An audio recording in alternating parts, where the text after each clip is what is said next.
John from Revolution News here at Toronto. So, well, of course, here, folks, based on what you see right over here is that well, for surely, well, people lining up to meet and greet. Plus, Dr. Pierre Poilievre. So, well, there's a whole type of things here. Is that, well, of course, number one, he actually touched on many stuff here, such as wokeism, energy independence, and so forth. And secondly, is that while he actually went on and said that if he becomes the next prime minister, well, he will stop energy purchases, energy transactions to polluting dictators, i.e., well, where he took that moment to actually mention Russian President Vladimir Putin on it. And well, for surely, another part here is that well, he got a standing ovations and so forth.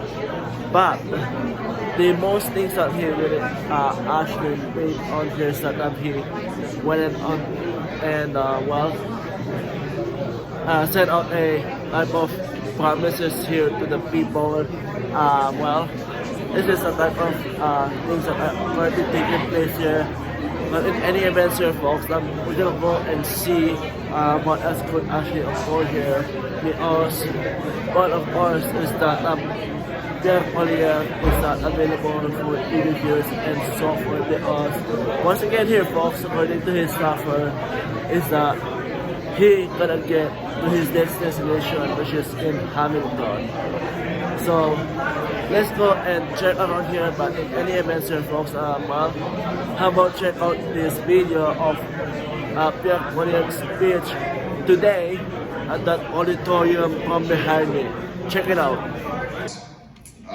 He told me that he wanted to take me to a senior's home in his home village of Bill's Corner. In the book, it's divide and conquer, right?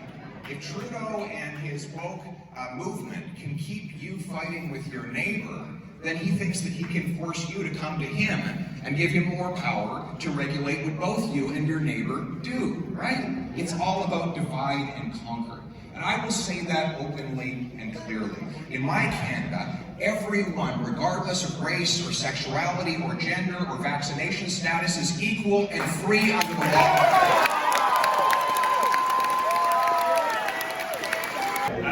So, well, of course, here, folks, that is just a one of the many things that he said in his speeches.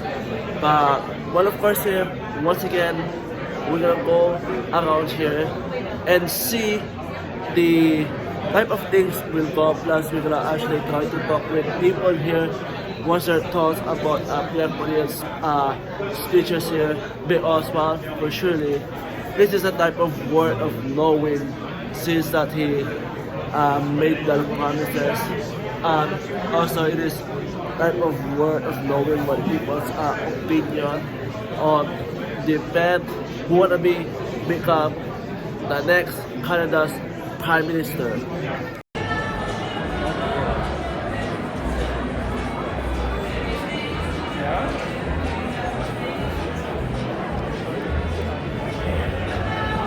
You guys don't go to park? I know.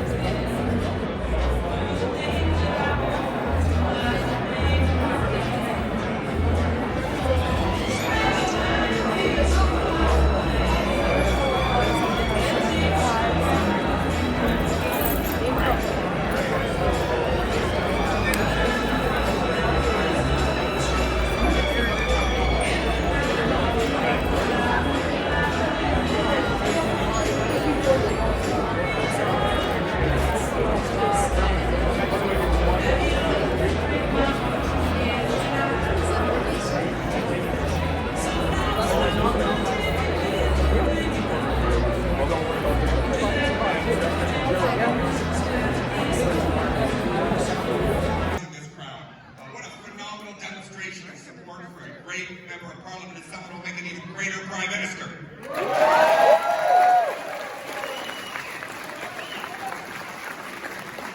I have a special privilege today to introduce our first speaker. On Parliament Hill, the members of Parliament who work with Pierre are the people that know him best. They see how hard he fights in committee, in the House, how hard he fights for the values that we all believe in. And we have 47 elected members of Parliament who are supporting Pierre's campaign.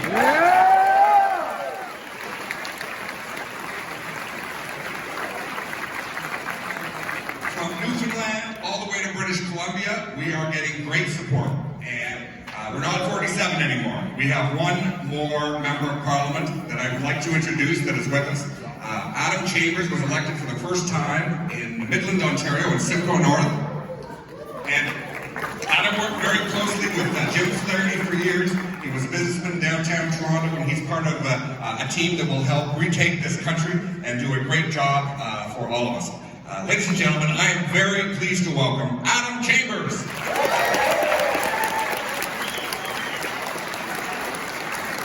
How is everybody?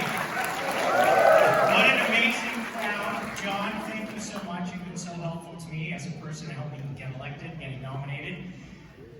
Geez, I wish you were still the foreign minister. We have principled foreign affairs policy. That's what we need to bring back to Ottawa, isn't it? Yeah!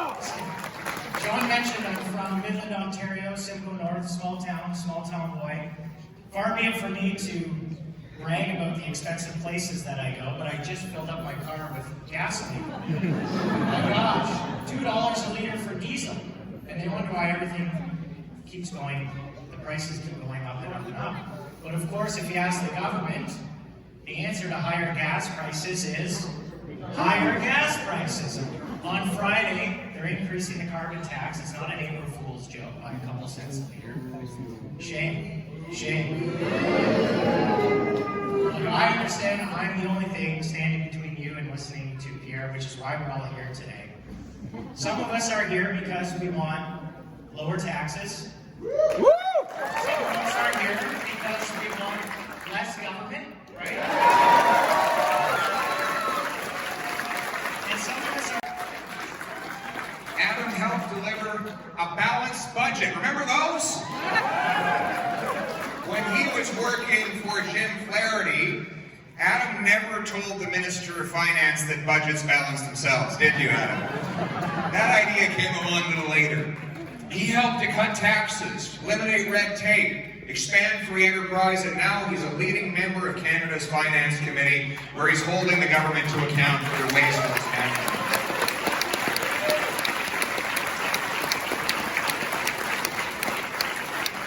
Thank you so much for your support, Adam. And to have John Baird here, what a great Canadian hero. John was the chair of my very first election campaign. I was 24 years old, running against the defense minister, who had been holding elected office in Nepean Carleton, the nation's capital, for about a decade and a half. And John put his faith in me and supported my campaign and helped me defeat the Liberal defense minister and win a consecutive 7 elections thereafter right in the nation's capital.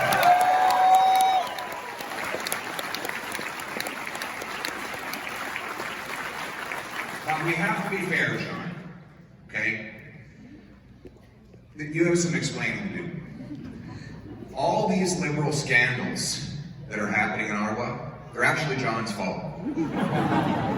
He actually passed the Federal Accountability Act, which put in place all of the rules that Justin Trudeau has been caught breaking.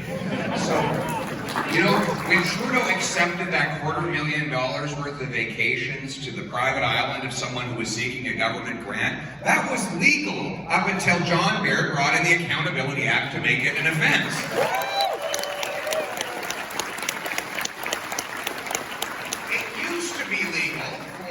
Politicians and Prime Minister's office to interfere in criminal prosecutions. That's how they never got criminal charges at the highest level in the sponsorship scandal.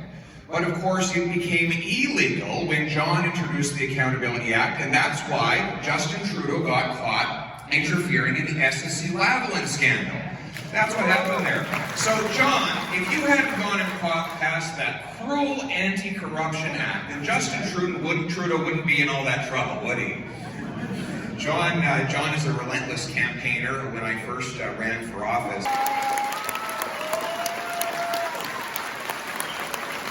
no more divide and conquer. Instead, unite for freedom.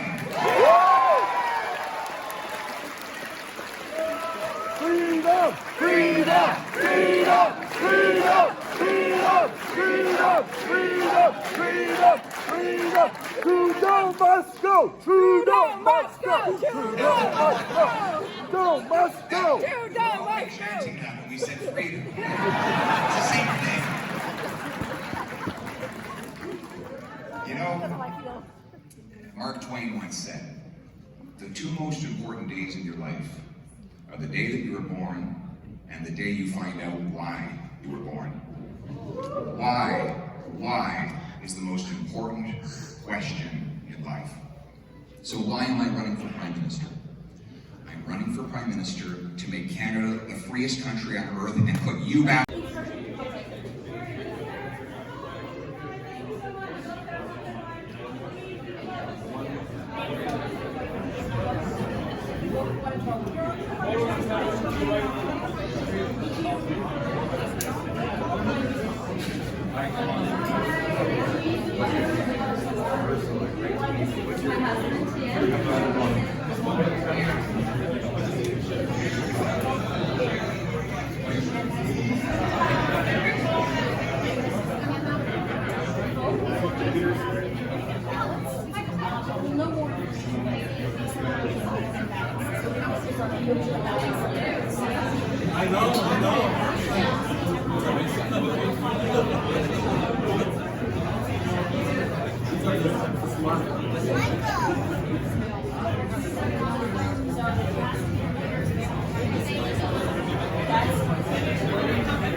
Yeah, I think you're right on that count. And one last question is, what are your future political ambitions?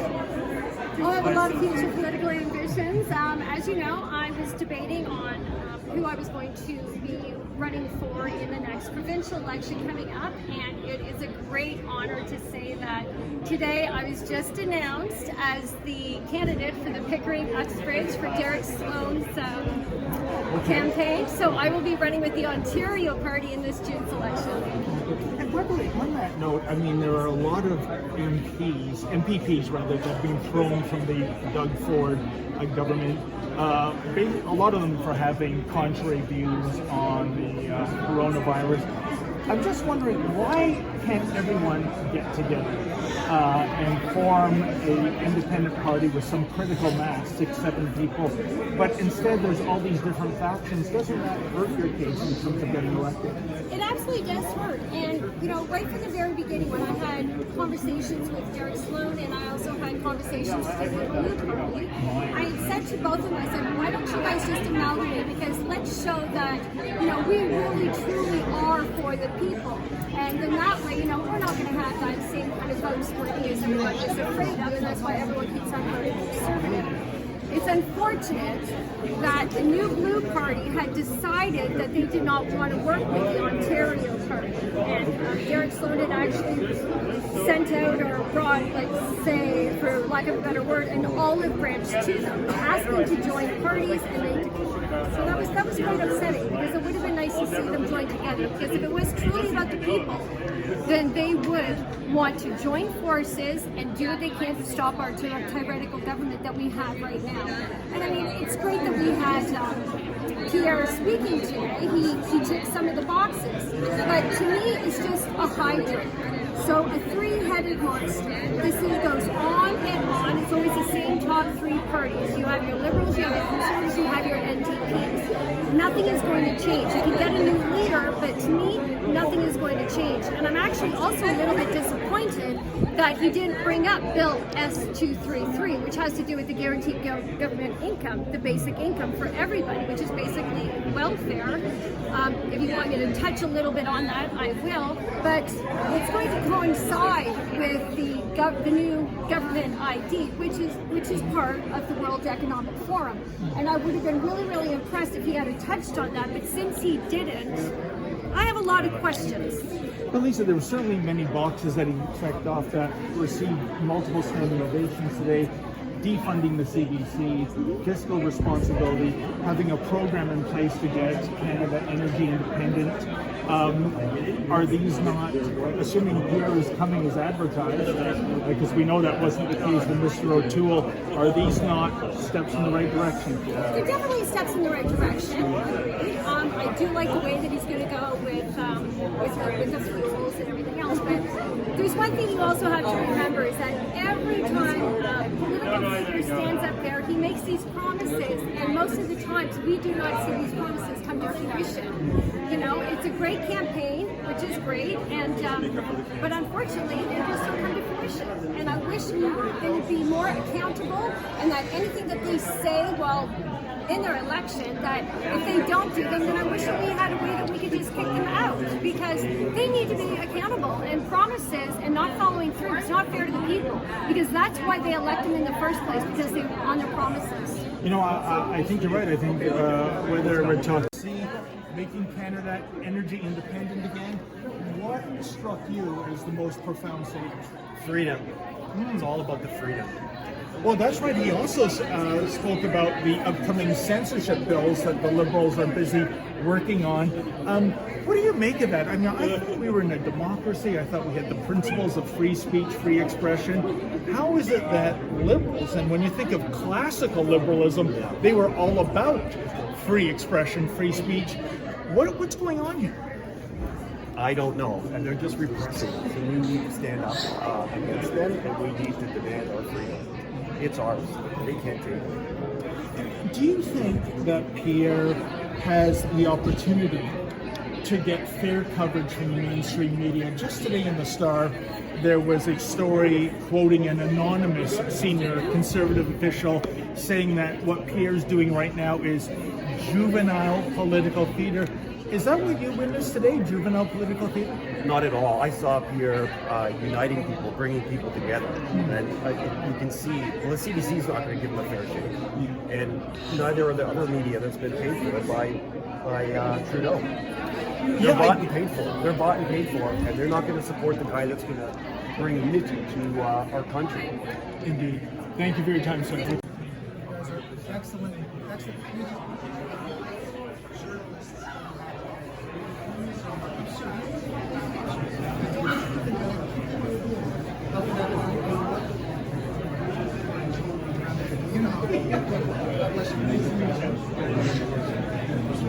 By the way, Mr. Menzies, Hey, you want to come on?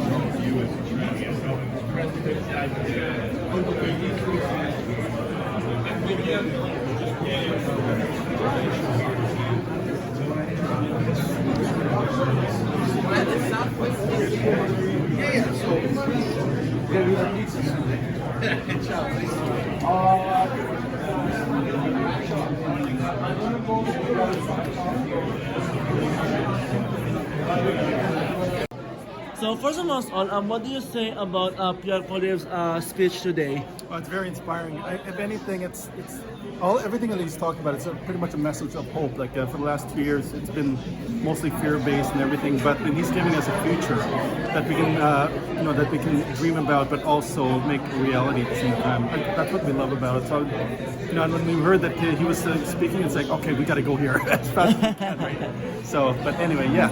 So very inspiring. Glad to be here, and glad that you guys are here too at the same time. So yeah.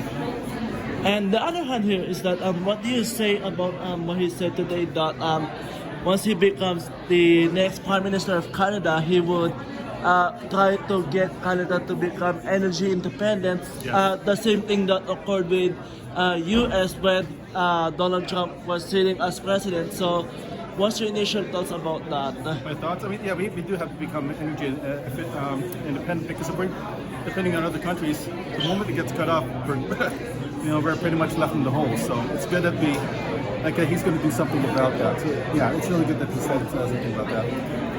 as well.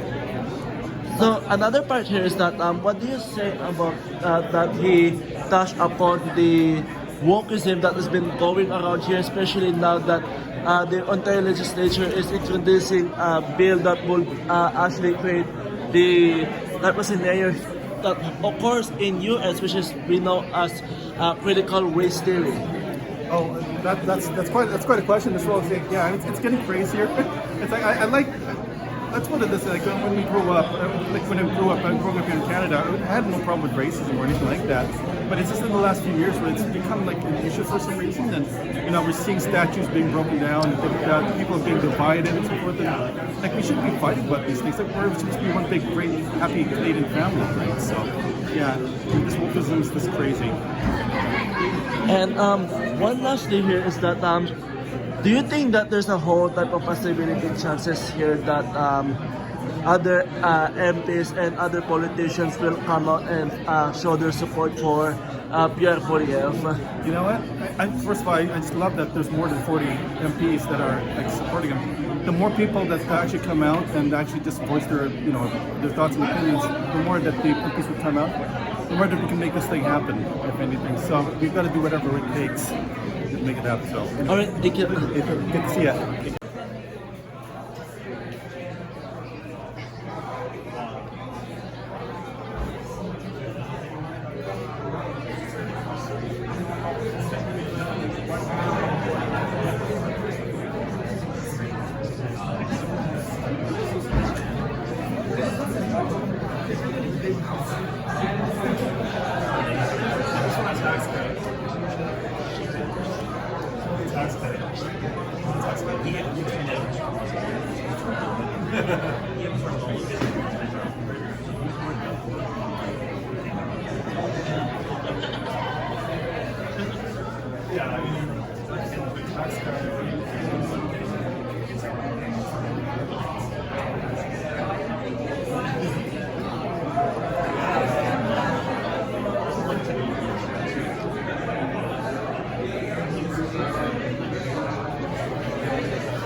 So folks, well, it is actually past 5 p.m. now, and well, for surely here is that the event of Pierre Poilievre here in Toronto is officially over. She was just actually finishing some business here, i.e., well, of course, meeting and talking to the people here, and then he will set off to his next destination. But of course, for the most of very much of things here, folks, is that based on what I have seen here, is that there's a lot of things that he actually touched on today, but that's where we will have to see if first he will able to become the next leader of the Conservative Party, or maybe not, because well, of course, aside from Pierre Poilievre, there's some other people that are running for the leadership of the Conservative Party of Canada, such as of Patrick Brown, Jean Charest, Roman Barber, Leslie Lewis. So, well, of course, that is where we will really have to actually go on and see how this race will unfold. And well, for surely the other part here, folks, is that well, there's a type of huge crowd of people here that the auditorium was almost filled with people that are actually came here today to overtly see him and listen to what he has to say. But in any event here, folks, well, for surely, once again, there's a whole thing here. Plus, well, that is the type of very interesting part that we need to see here if the type of result, I mean, if Pierre Poilievre once again be able to get to the top, because, well, of course, based on what I heard also is that, well, there's 4 MPs that are supporting his campaign. That includes presumably less than Lewis. So, well, for surely here, folks, is that this actually was his event here at Toronto. For Revolution News, I'm Maselam Justin Millamore. Here folks, so one of us here is that well for surely the conservative leadership race is off and running, and it's actually taking place all around the place and all across Canada. So one of us here folks, primarily if you wanna go on and help Revolution News cover the conservative leadership race by making a donation at donorbox.org/conservative leadership election. That's donorbox.org/conservative leadership election. And your donations will be pretty much appreciated here folks to help Revolution News cover the conservative leadership race here, especially around the Greater Toronto area. That will be much appreciated here folks. Thank you so much.